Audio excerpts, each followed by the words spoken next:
So ஒரு கோழி ஒன்று இருக்குன்னு வச்சுக்கோங்களேன். அந்த கோழி வந்து அதோட ஹைட் எகிறணும் அப்படின்னு பார்த்தீங்கன்னா, ஒரு லெவலுக்கு மேல தான் எகிற முடியும். எக்ஸாம்பிள் ஒரு 5 ஃபீட், 4 ஃபீட், ஒரு 3 ஃபீட் அந்த மாரி சொல்லலாம். அது பறக்கலாம் அந்த மாரி. ஆனா, அதோட கோழி குஞ்ச யாராவது தூக்கிட்டு போனாங்கன்னா, அது அதாவது இந்த கழுகோ, இல்ல ஏதோ ஒண்ணு தூக்கிட்டு போகும்னு சொல்லுவாங்க இல்லையா? அந்த டைம்ல அது கிட்டத்தட்ட வந்து பார்த்தீங்கன்னா, 15 அடி, 10 அடி அது வரைக்குமே பறக்கும்னு சொல்லுவாங்க.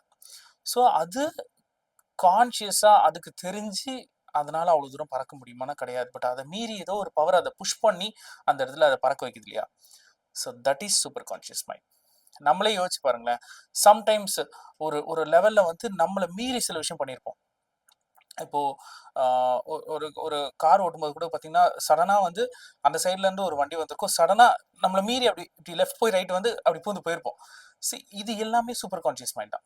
இது வந்து ஆ நம்மள மீறி நமக்கு தெரிஞ்சு நடக்கிறது இல்ல. நம்மளையே மீறி நடக்கிற ஒரு விஷயம். இது எதுக்கு நான் தெரிஞ்சுக்கணும் அப்படின்னு பார்த்தீங்கன்னா, இதெல்லாம் நம்ம மேனுவலா இருக்கு. இத நீங்க தெரிஞ்சுக்கிட்டீங்கன்னா போதும்.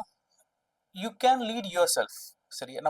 இதெல்லாம் கான்ஷியஸா நம்ம இதுவரைக்கும் பார்த்துருக்கோமான்னு கேட்டா, நெறைய பேர் பண்ணதில்ல. இந்த விஷயம் எனக்கு தெரியும்போது, ஆமால்ல அப்படின்ற மாரி தான் இருந்துச்சு.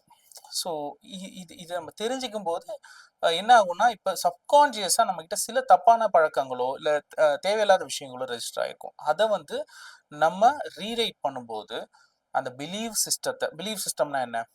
சப்கான்ஷியஸா ரெஜிஸ்டர் ஆகுற எல்லாமே ஒரு பிலீவ் சிஸ்டமா கிரியேட் ஆயிருக்கு. பிலீவ் சிஸ்டம்னா என்னன்னா, நீங்க பழக்கப்படுத்தின ஒரு விஷயம், உங்களுக்கு எக்ஸ்பீரியன்ஸ் ஆன ஒரு விஷயம், நீங்க நம்புற ஒரு விஷயம் எல்லாமே வந்து ஒரு மெமரியா கிரியேட் ஆயிருக்கு. That is believe system. அந்த பிலீவ் சிஸ்டத்துல இருந்து தான் உங்களுக்கு எந்த டெசிஷன் எடுக்கிறதுனாலும் நீங்க அத வச்சு தான் எல்லாம் எடுக்கிறீங்க. இப்போ யூசுவலா என்ன சொல்லுவாங்கன்னு பார்த்தீங்கன்னா, ஆ இது வந்து ஒரு பேசிக் ஃபேக்ட். ஆ பேசிக்கா வந்து பார்த்தீங்கன்னா, குழந்தைங்க வந்து 7 வயசு வரைக்கும் மோஸ்ட்லி வந்து யூனிவர்ஸோட கனெக்டடா இருப்பான்னு சொல்லுவாங்க. யூனிவர்ஸோட கனெக்ட்னா அந்த 7 வயசு வரைக்கும் மோஸ்ட்லி வந்து எல்லாருக்குமே வந்து கான்ஷியஸ் பெருசா இருக்காது. அந்த ஞாபகங்கள் இருக்காது. 1, 1 மேபி ரொம்ப ரேரியா இருக்கும். இப்போ அந்த ஏதாவது அடிபட்டதா இருக்கலாம். இல்ல ஏதோ 1, 2 இருக்கலாம்னு வச்சுக்கோங்களேன். பட் மோஸ்ட்லி அந்த 7 வயசுக்குள்ள நமக்கு பெருசா இருக்காது. 7 வயசுல இருந்து 14 வயசு வரைக்கும் வந்து நம்ம மனசுக்கு புடிச்சத மட்டும் தான் பண்ணுவோம். மனசுக்கு புடிச்சதுன்னா என்னது?